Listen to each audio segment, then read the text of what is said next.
assignment 3 is already, for some reason, it's not pushing correctly. So I have to check that. So it will be on the site as soon as possible after this. Okay. It's just that when I point to it, it's still showing the old assignment. So it's not. That's why I haven't. Yeah, that's not the one. I guess I don't have time to explain anything, so I guess I have to do that on Monday. But it's going to be available for you guys to start trying. Okay? The solution is upstream, but you can't get it downstream somehow. Okay, so we need to go over this lesson with the UARTs and the demo, right? So where we were left at, I think it was when we went into the alternate function, right? And then I said we didn't really go over the alternate function. So I just said where to look for them in the table, right? Okay.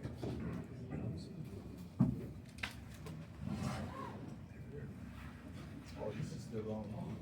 Yeah, if we could even just get like a 5 to 8 minute small explanation, it'd be wonderful. Better than nothing.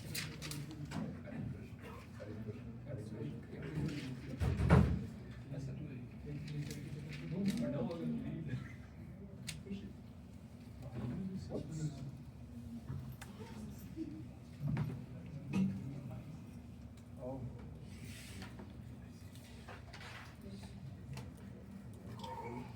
Oh, I see. Okay. Then I need to go to my name.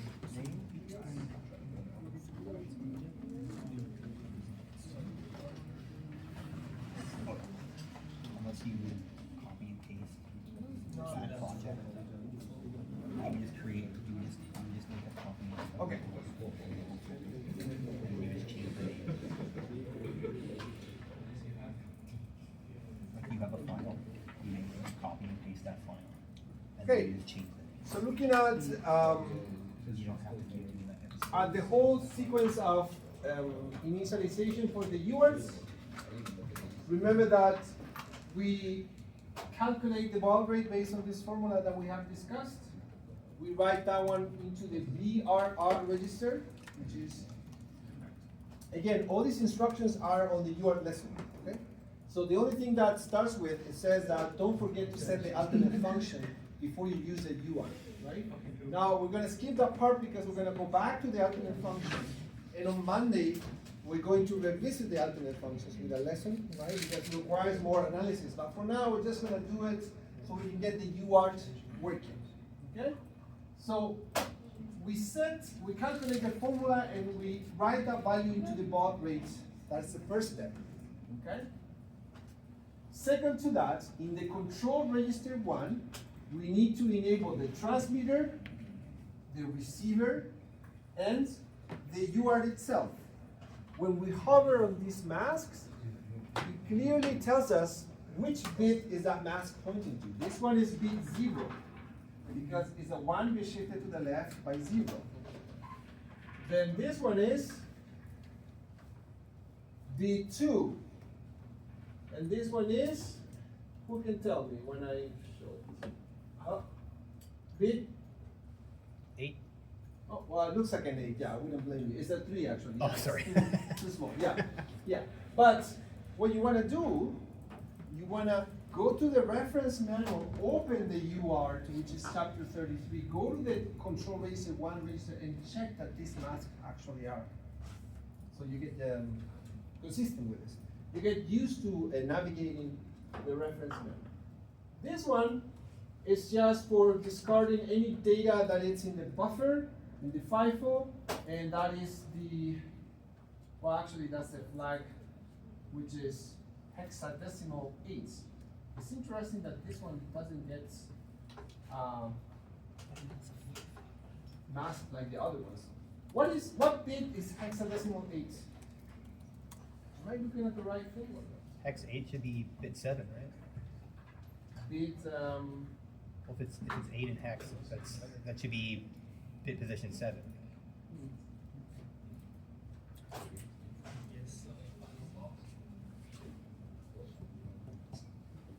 How do you express this number in binary? 8. Binary.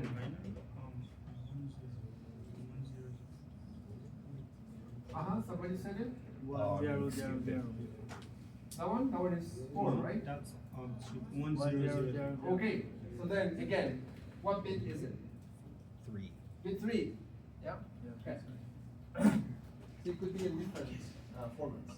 Now, before we can write, we write the characters into the transmit data register. We receive the characters from the RDR. We haven't done that yet, but we transmit on the TDR and we receive on the RDR. Since we want to transmit an H, we write to the TDR register. However, we need to wait for this flag to become a 1 in this status register. And this flag in particular is bit number 7. Okay? So the reason why we have this negation, because we're masking the flag, and that will give us true when the flag is 1. But we want to wait until it's 1. So we want to wait while it's 0. Okay? It's a bit of a confusing logic, but trust me, it works.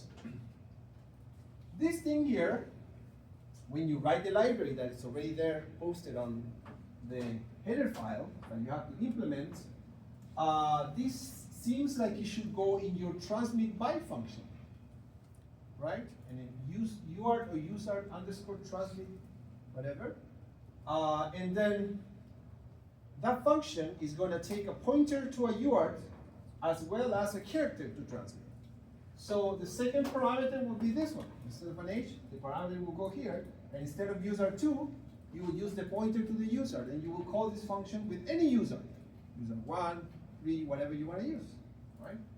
So try to read between the lines and kind of find the things that will go into your library. Same as with the GPIO. And now what I'm doing in this demo here, because we didn't get to prove this part, no? What I'm doing in this demo, I am delaying for 250 milliseconds and transmitting an H. So I should see a lot of H's on the term. Okay? But before we do that, let's backtrack a little bit to the alternate function. So again, these will eventually go into your GPIO library, and I already updated the GPIO.h on Brightspace. So you can download that one and overwrite the existing one. It won't break anything, because all you will do is just you will have more functions, and the ones that you have already implemented will still work. So in particular, this init alternate function is the one that we want to put into the library, and that's already included in assignment 3 that I'm releasing today.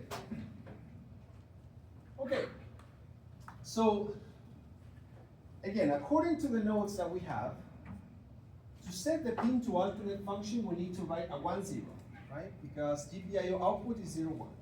But before I can write a 1 0, I need to clear those 2 bits, and I clear it with this mask. Now, this is 2 times 2 because it's PA2, but it uses 2 bits. That's why I have to multiply by 2. So it gets this shifted by 4. If we are getting confused with this, maybe let's pause for a minute there. And let's go to the reference manual that we have somewhere in here. This one.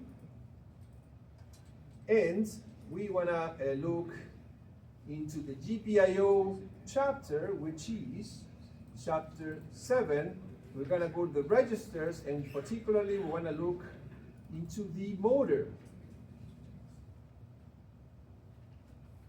Since we want to change PA2, we need to be here.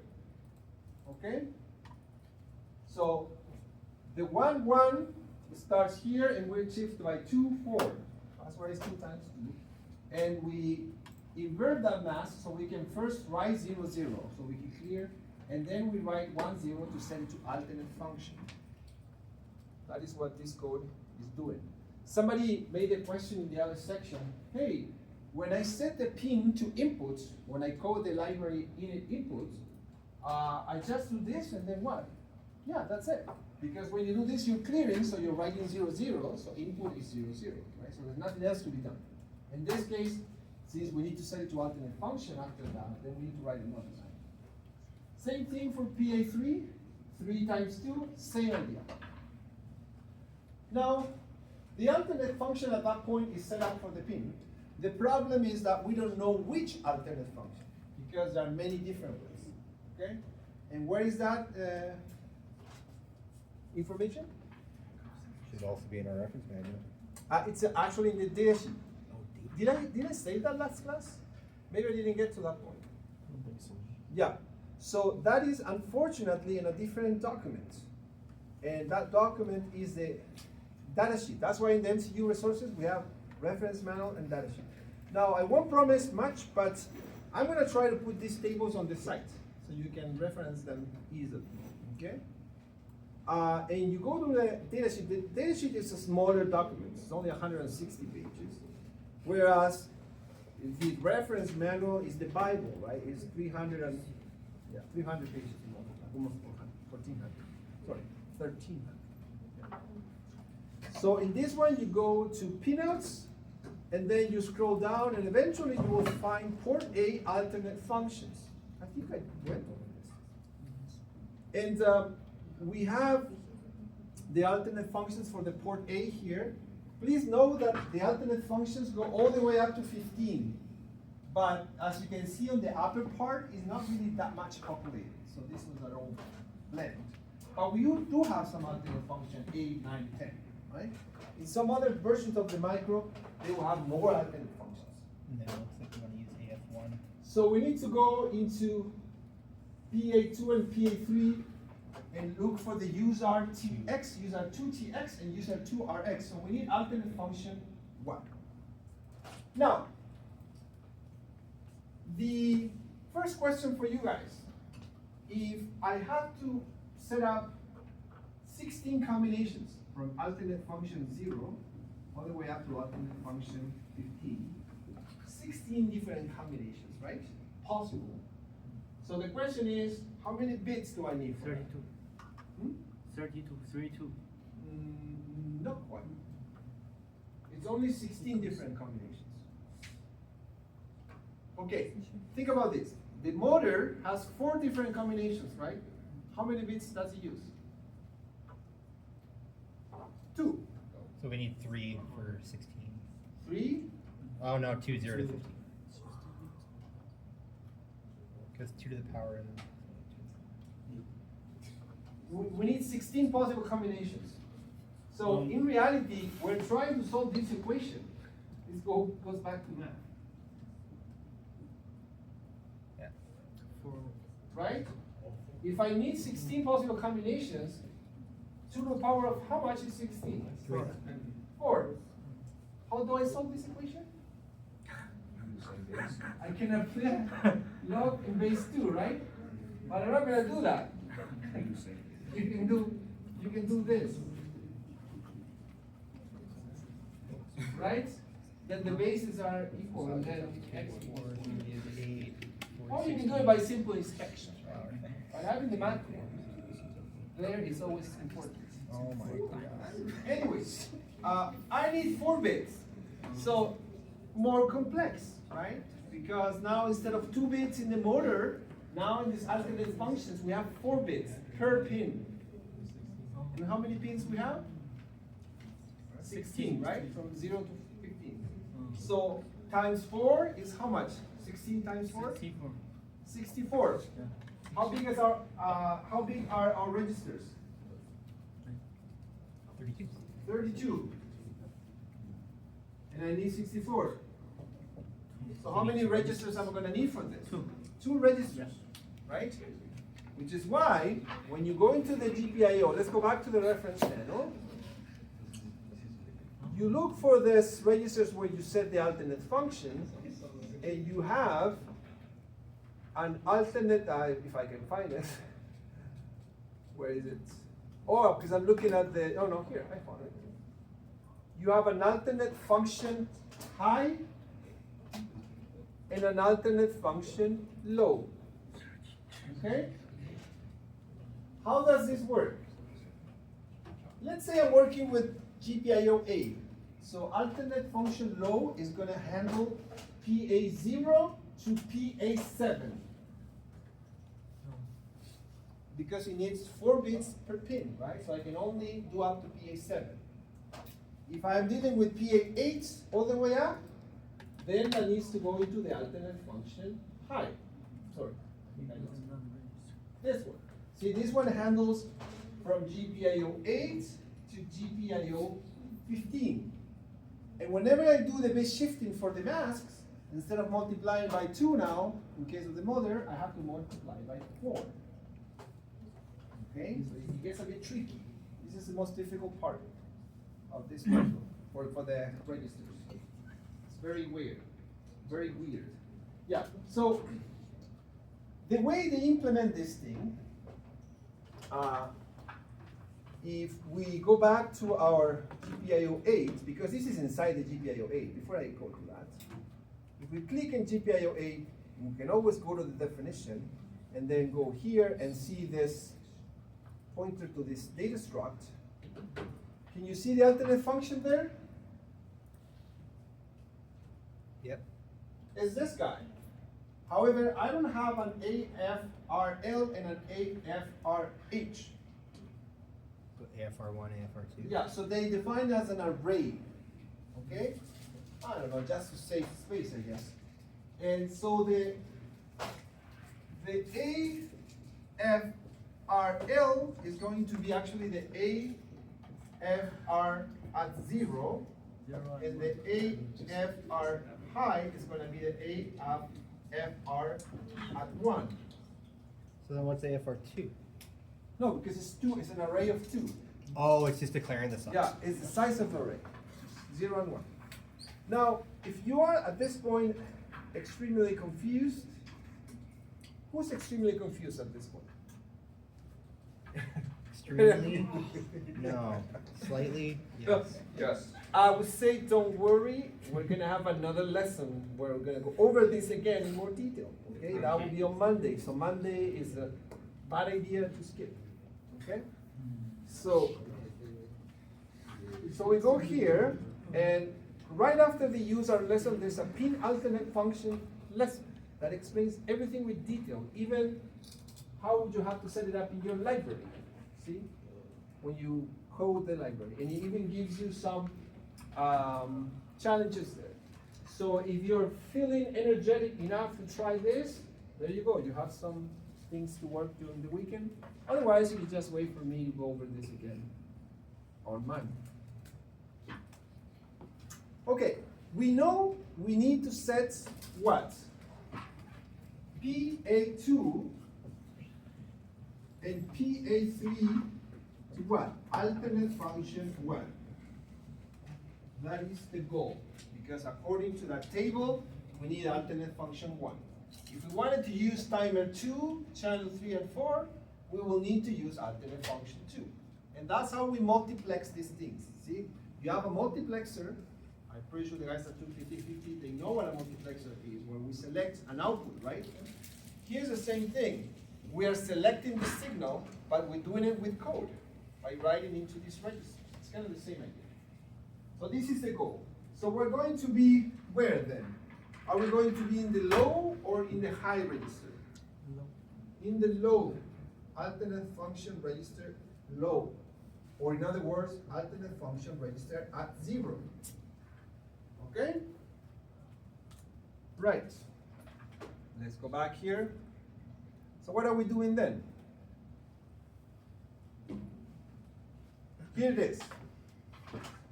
Well, the first part is already done, right? So we're setting the motor to alternate function, right? That doesn't change. We explained. Now the key thing is here. First, it's the same idea. We need to clear the bits. Although, when you restart, the bits are all 0. So if you don't clear them, it will work. But what if you want to change the alternate function on runtime, right? So it's better to use best practices and clear first. So I clear with a mask of 4 ones, and I bit shift to the left by 2 times 4. 2 because it's PA2, and times 4 because it uses 4 bits. For the motor, it was times 2. because it uses 2 bits. So AFR is 4, motors 2. So I invert the mask and I clear the bits. So that means I will clear those 4 bits. And then after that, I need to write just a 1. Forgive me for not putting this in binary because it's just alternate function 1. It's just a 1. If it was alternate function 2, it will be a 2. And I bit shifted by the same amount, 2 by 4. Same thing for this one, except that is 3 by 4. Okay? We're going to check this on the debugger. We're going to run this. Can you do that in decimals a little easier? And we're interested in seeing GPIO-A, the motor. So we look at motor 2 and 3, right? So right now they are 1, 1 because they're input by default, right? Analog input. 0 G1. Analog. So run this. So F10, after that it should clear the settings for PA2. Yes, it did. It went 0, 0, and after the next line it becomes 1, 0, which is alternate function. Same thing for motor 3, clears, and then it goes 1, 0. You really need to try this when you're working in your assignment, that's coming assignment 3.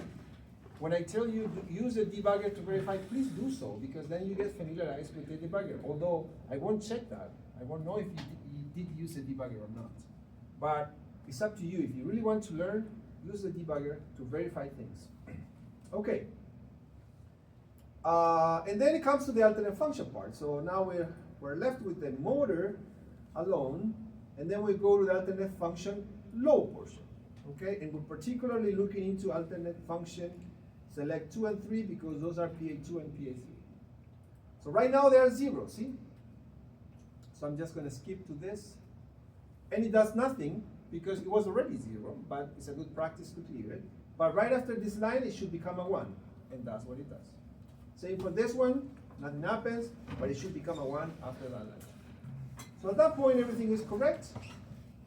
And if I go into the USART, after that, then USART starts changing. So the first thing will be the VRR that puts our dear 1667 that we were trying to come up with for quite a while, right? And then if we go to the control register 1,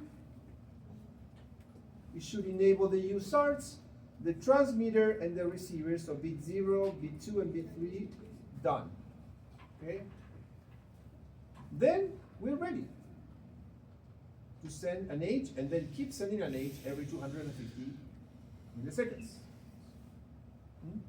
So if you were to send hello world, it's just the exact same idea, but we would be calling it for different characters and then just having it loop through the different characters. That's where I'm going. That's the challenge that comes up from okay. this. Okay, so before I run it again, I'm going to open TerraTerm.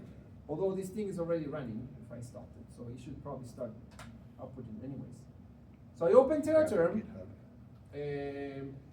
The first thing I'm going to do is select serial, and what COM port do I select? 59.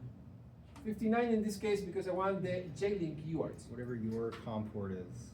By default, this thing is going to be 9600, so it's already receiving.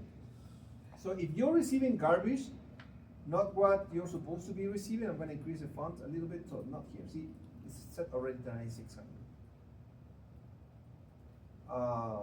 Setup, font. Let's go 14. If for some reason you start seeing garbage, it's because the baud rate is wrong. And how do you check the baud rates? You go into setup, serial ports, and you check that the baud rate is set to 9600, which is the same baud rate I have here. Okay. Now, if I decide to go 115 to 100 here, then I need to go here and change it to 115 to 100. Otherwise, I will start seeing garbage. Because there's a baud rate mismatch. Yeah, and remember, this communication is asynchronous, doesn't have a clock signal. Therefore, both ends need to be set up at the same baud rate. If you have an error in the baud rate and it's slightly off, more than 2%, then you're gonna start seeing weird characters that are not meant to be. Okay. Oh, I always close TerraTerm by mistake. I didn't mean to close it.